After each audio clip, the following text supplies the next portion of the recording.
자, 이제는 주기적으로 일주일이 멀다 하고 미사일을 계속 쏴대고 있습니다. 북한 이야기인데요. 북한이 또 미사일을 발사했습니다. 먼저 이번 미사일은 어디서 어떤 미사일을 쏜 건지 설명을 좀 들어보도록 하겠습니다. 자, 그림을 보면서 설명을 들어볼까요? 신석구 부장. 네, 오늘 아침에 북한이 원산, 김정은의 고향이죠. 원산에서 단거리 지대함 순항 미사일로 추정되는 발사체 4개를 발사를 했습니다. 네.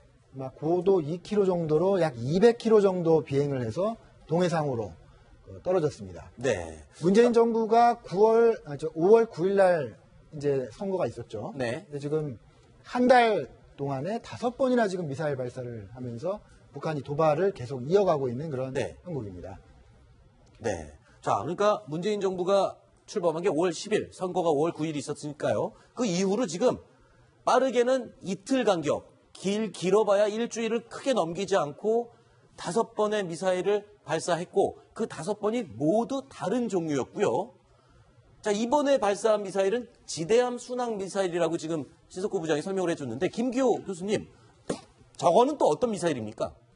지대함이라 그러면은 육지에서 바다에 있는 함정이나 항공모함을 공격하기 위함인데 여지껏 지금까지 한 거는 그 탄도 미사일이었거든요. 근데 지금 한 건 순항 미사일. 이 순항 미사일은 쉽게 표현하면은 자기 힘으로 가는 건데 무인 제트 비행기다. 이렇게 쓰면 간단합니다. 탄도 미사일이 포탄처럼 포물선을 그리면서 대기권 밖으로 올라갔다 이렇게 떨어지지 않습니까? 근데 밑에서 로켓으로 추진해가지고 탄두만 날아가는 것에 비해서 이 순항 미사일은 이 몸체 자체가 끝까지 자체의 힘으로 가는 건데 통상 이번에 2km 고도였지만 약 30m, 15m로 비행하다가 함정을 가까이 갈 때는 3 내리 5m로 가기 때문에 레이더에도 잘 안 잡히고 전파 교란에도 안 해서 아주 소형 이 다윗 같은 조그만 물맷돌로 거인 골리앗을 쓸 수 있는 그런 무기다. 그런 별칭이 있습니다. 그러니까 북한 입장에서 보면 교수님이 말씀하시는 골리앗은 지금 항공모함을 뜻하는 것 같고요. 실제로 중동 전쟁 때 이집트가 이거 200톤이나 되는 소형 미사일정으로 2,000톤에 되는 이스라엘 구축함을 격침시켜버렸거든요. 그랬군요. 최근에 왜 항공모함이니 지금 우리 한반도 근해에서 훈련하고 있지 않습니까? 그걸 노리고 있는 거죠. 그런데 교수님도 여러 번 저희에게 말씀을 해주셨습니다만 북한이 쏘는 미사일은 반드시 의도가 있고 그 미사일 종류에도 반드시 목적이 있다고 말씀을 해주셨지 않습니까? 그러면 이번에 발사한 사거리 200km 정도 날아가는 순항 미사일 이 발사의 의도는 이번에 어떻게 해석을 하면 될까요? 방금 말씀하신 항공모함을 물론 겨냥한 건 맞고요. 그저께 그 핵 추진 잠수함으로서 로스앤젤레스 엄청 큰 샤이엔 잠수함이 지금 부산항에 들어와 있거든요. 그게 지난번에 왜 시진핑하고 트럼프하고 회담할 때 시리아 왜 공습하지 않았습니까? 토마호크 순항 미사일을 발사한 그 잠수함이거든요. 지금 지난 히리졸브 훈련 때부터 칼빈슨이다, 레이건호다, 무슨 잠수함이다. 계속 와서 한반도 근해에서 하니까 오늘 사거리가 한 200km 가지 않았습니까? 한반도 근해 200km에는 얼씬거리지 마라. 니네 올 것 같으면 우리 이 지대함 순항 미사일을 맞는다. 그리고 저 5월 29일 날 발사한 거 있지 않습니까? 스쿼드 2R로 썼는데 사실은 지난번에 제가 탑10에서 말씀드렸지만 스쿼드 계열인데 지대함 미사일이다. 항공모함을 격침할 수 있는 그런 걸로 이제 판명하고 있거든요. 자, 신석구 부장. 지금 문재인 정부 출범 이후에 5번의 이 연이은 미사일 발사. 자, 뭔가 규칙과 메시지가 이 안에 담겨 있을 것 같기도 한데요. 어떤 해석이 가능한 겁니까? 일단은 지금 문재인 정부가 어쨌든 북한하고 어떤 대화의 물꼬를 터서 문제를 해결해 보려고 하고 있지 않습니까? 그렇죠. 그런데 북한은 계속 엇나가는 거죠. 엇나가면서 우리는 이렇게 다종다기한 여러 가지 공격 수단을 가지고 있다는 것을 계속 보여주면서 어떻게 보면 향후에 있을지 모르는 대화의 그 칩을 높이려는 그런 정치적인 의도가 있는 것 같고요. 좀 더 가까이 보면은 지금 굉장히 모양이 안 좋습니다. 새로 출범한 정부가 여러 가지 인사도 해야 되고 정책 구상도 해야 되는데 북한이 미사일 쏘면 NSC 소집하고 마치 무슨 북한이 우리를 놀리고 있는 그런 모습이에요. 이런 것이 또 계속되면 어떤 안 좋은 점이 있냐면 북한이 미사일 발사 실험을 하는 건 나쁜 거잖아요. 근데 이러다가 발사 실험을 한 달 정도 안 해보세요. 그러면 또 북한이 왜 미사일을 발사하지 않을까. 그러면서 또 여러 가지 해석이 나오겠죠. 그렇죠. 그러니까 어쨌든 북한은 상황을 계속 주도해야 된다는 강박관념을 가지고 있거든요. 네. 지금 미사일 발사도 그러한 전략적인 차원에서 나타낸 행태라고 볼 수 있을 것 같습니다. 북한 김정은의 행동을 보면은 소위 말하는 관심병이라고 그러죠. 본인에게 누군가가 좀 관심을 좀 가져줬으면 하는 그런 강박이 있는 듯한 행동을 보여주는 것 같습니다. 자, 그런데 5월 27일까지만 해도요. 이렇게 얘기를 했습니다. 북한이 미사일 3종 세트를 완성을 했다. 뭐 이런 보도가 나왔는데 자, 지금 4번째, 5번째 뭐 이렇게 얘기가 나오면서 미사일 5종 세트가 지금 나왔다. 이런 보도가 나오고 있어요.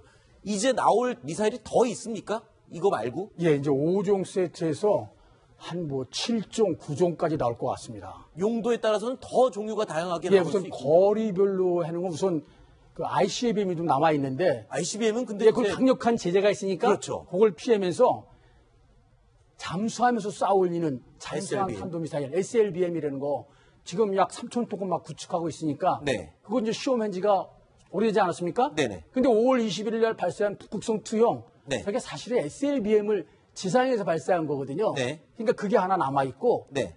북한이 하나 회심자원을 지금 숨기고 있는 게 소위 다탐두 미사일이라 그래가지고 다탄두 미사일이요. 예, MIRB라고 영어로는 그랬는데 네.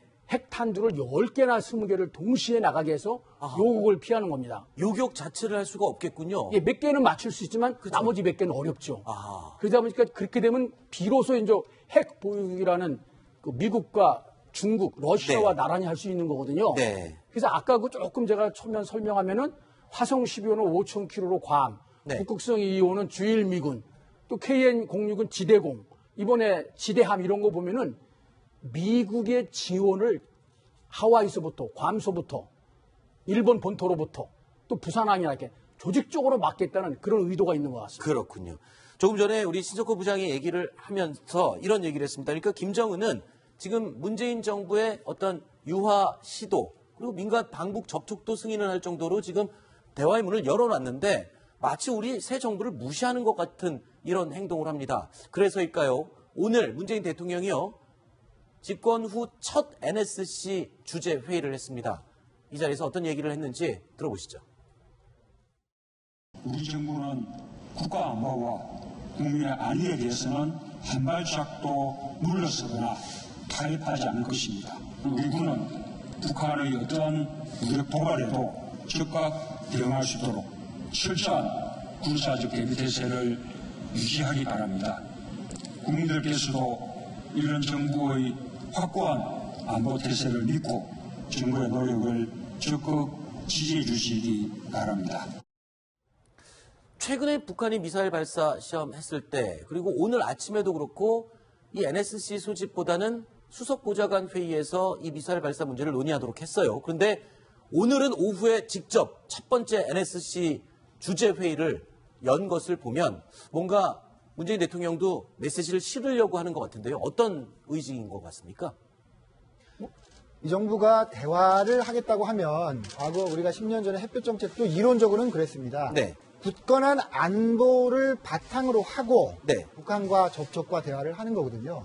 그러니까 이 정부 안 그래도 지금 여러 가지 지금 풀리지 않지 않습니까? 네. 인사 문제도 있고 또 여러 가지 정책적으로는 조금씩 이제 반대의 목소리가 나오고 있는 가운데 네. 북한의 도발에 대해서는 우리 정부가 지난 정권과 같이 굳건하게 안보 뜻을 지키겠다라는 그런 사인을 네. 지지층에도 보여줄 필요가 있는 것이고 또 반대 측에도 보여줄 필요가 있는 것이라고 네. 그렇게 생각합니다.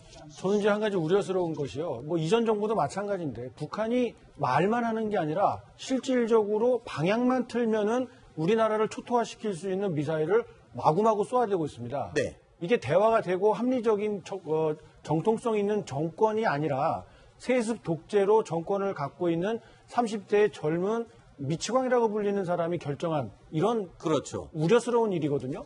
그런데 우리나라에서는 항상 NSC라는 그 큰 중요한 회의를 열면서 오늘 똑같은 이야기를 합니다.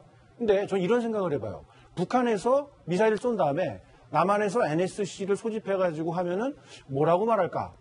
아마 다 예상하고 있던 놀라지 않은 그냥 충분히 예상할 수 있는 이런 이야기들만 하고 있거든요. 네. 국방부도 항상 엄중한 대가를 치를 것이다라고 하는데 그동안 북한이 과연 무슨 대가를 치르게 우리 군이 했는지 굉장히 의문스럽습니다. 네. 자, 그런데 오늘 NSC도요, 처음에는 이 크루즈급 미사일이기 때문에 그냥 수석보좌관 회의에서 논의를 하도록 했다라는 입장 발표가 나왔었거든요.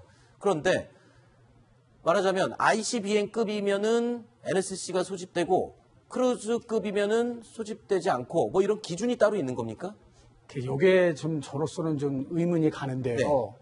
사실 누가 그랬더라고요. 안보실에 안보 프로가 없다. 네. 뭐 우스갯말로 붕어빵에는 붕어가 없고 모기장 안에는 모기가 없다 그러는데 지금 이게 ICBM 같은 게 우리한테 무슨 위협이 되겠습니까? 이건 미국을 공격하기 위한 거 아닙니까? 네. 저희는 당장 거리가 짧은 단거리 스쿼드 미사일과 올과 같이 나온 이 단거리 원래 이게 전에는 100km밖에 안 왔었거든요. 네.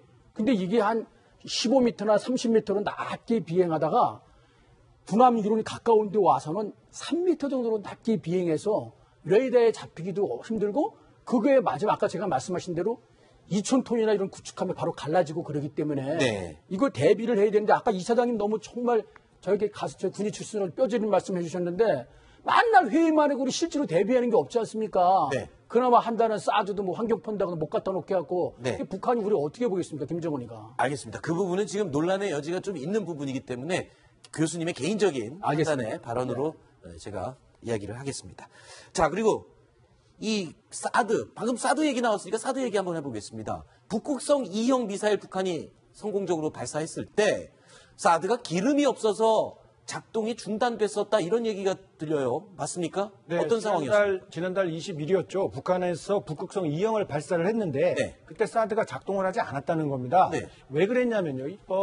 김천에 설치가 성주요? 성주에 설치가 돼 있는데도 불구하고 이 사드가 정상적으로 작동을 하기 위해서는 220V 이런 게 아니라 고압 전류가 필요하다고 합니다. 그런데 그 공사가 되지도 못했죠. 그렇죠. 그러다 보니까 비상시를 대비한 발전기, 이 사드 전용 비상 발전기가 있는데요. 네. 이 발전기는 당연히 이 전용 기름이 필요하다고 합니다. 그런데 이 지금 그 출입하는 게 주민과 일부 단체들에 의해서 막혀 있으니까 네. 주한미군에서는 헬기를 이용해서 이 기름을 조달했다고 합니다. 그런데 그 당시에 때마침 이 기름이 제때 조달이 되지 못해서 네. 발전기를 가동하지 못했고 결국 사드 레이더가 작동을 하지 않았다는 거죠. 그러니까 네. 북한에서 미사일을 실험을 하고 있는데 우리나라에 설치가 되어 있는 사드에서는 이런 걸 잡아내지 못했다. 네. 그런 내용입니다. 이와 관련된 내용은요. 오늘 국방부에서도 브리핑으로 입장을 이야기를 한 내용이 있습니다. 들어보시겠습니다.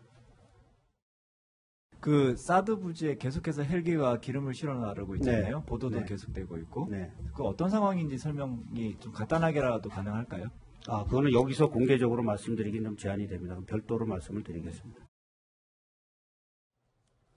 자, 그러니까 아까 설명 들어보면요. 그러니까 이게 사드 레이더가 되게 고압의 전류를 사용을 해야 되기 때문에 말하자면 그냥 전기가 아니라 물론 골프장이었기 때문에 전기 시설은 있지만 그런 전기로는 안 되고 더 고압의 전류를 흘려주기 위한 비상용 발전기가 있어야 되는데 그러면은 그 전기 시설도 없이 발전기가 있게 돌아가야 된다 그러면은 좀 너무 서둘러서 들어간 게 아닌가 이런 생각이 들고요. 그리고 또 실제로 국방부에서는 전문가들이 그렇게 얘기를 해요. 이 발전기가 이 전류가 일정치 않기 때문에 잘못하면 이 장비를 해칠 수가 있다. 빨리 고압 전류를 공급할 수 있는 전기 시설이 들어가는 게 맞다. 그게 우선이다. 이런 설명도 하고 있거든요. 그 고압 전기가 필요하다는 말씀은 맞는 얘기고요. 네. 저게 왜냐하면 사드 레이더는 조기 경보 레이더하고 달라서 미사일의 궤적을 다 추적해갖고 요격을 하는 요격 레이더이기 때문에 네. 더더욱 그 정밀한 X밴드 레이더라고 하거든요. 네. 그 계산과 복잡한 그 장비들이 들어가 있습니다. 네. 그래서 고압 전기가 필요한데 사실 또 틀리는 말은 뭐냐 하면 저것이 비상시에 아무데나 긴급하게 이동해서 설치해서 사용하는 레이더거든요. 아. 예, 그렇기 때문에 사전에 뭐 정지 작업을 해놓거나 환경평가를 해놓거나 그러는 게 아니라 전쟁 시에 이미 위험한 적 미사일 발사 지역에 있으면 바로 전략 수송기로 공수해서 네. 바로 설치해서 운영하는 비행기입니다. 네. 우리가 발전기 가동용 유리만 정상적으로 공급했더라면 제대로 작동할 수 있었거든요. 네. 예. 알겠습니다. 자, 그리고 이제 북한이요. 오늘 대외 선전 단체를 통해서 일본을 공개적으로 위협을 하는 말을 했습니다. 어떤 내용이었습니까? 일본을 공개적으로 위협을 했다고요? 네, 그렇습니다. 조선 평화 옹호 전국 민족위원회. 뭐 네. 좀 아마 노동당 통전부 산하의 좀 그 유령단체 같은데요. 일본이 우리의 탄도 로켓들이 솟구쳐 오를 때마다 엄살을 부리며 안보 불안을 극구 고취하는 것에는 불순한 목적이 있다. 이렇게 주장을 하면서 네. 지금처럼 일본이 우리의 주먹 가까이에서 고약스럽게 놀아대다가는 일단 유사시 미국보다 먼저 일본 열도가 통째로 초토화될 수 있다는 것을 알아야 한다. 이렇게 주장을 했습니다. 좀 배경 설명을 드리면 지금 좀 전에도 봤습니다만 문재인 정부 출범 이후에만도 5번 지금 미사일 실험, 발사 실험을 북한이 했고요. 작년 초부터 엄청나게 지금 수십 차례 실험을 했거든요. 네. 그때마다 가장 민감하게, 가장 요란스럽게 반응을 하는 나라가 바로 일본입니다. 네. 그거는 갈수록 점점 더 심해지는 것 같아요. 최근에는 지나가던 열차도 세웠습니다. 북한이 미사일 발사할 때. 네. 발사하고 대피하는 그런 훈련을 하기 위해서.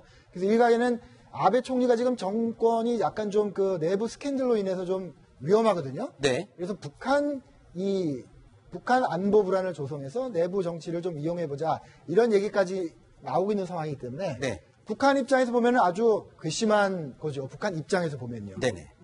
그러한 것에 대한 반발, 이런 거라고 볼 수 있겠습니다. 네. 알겠습니다.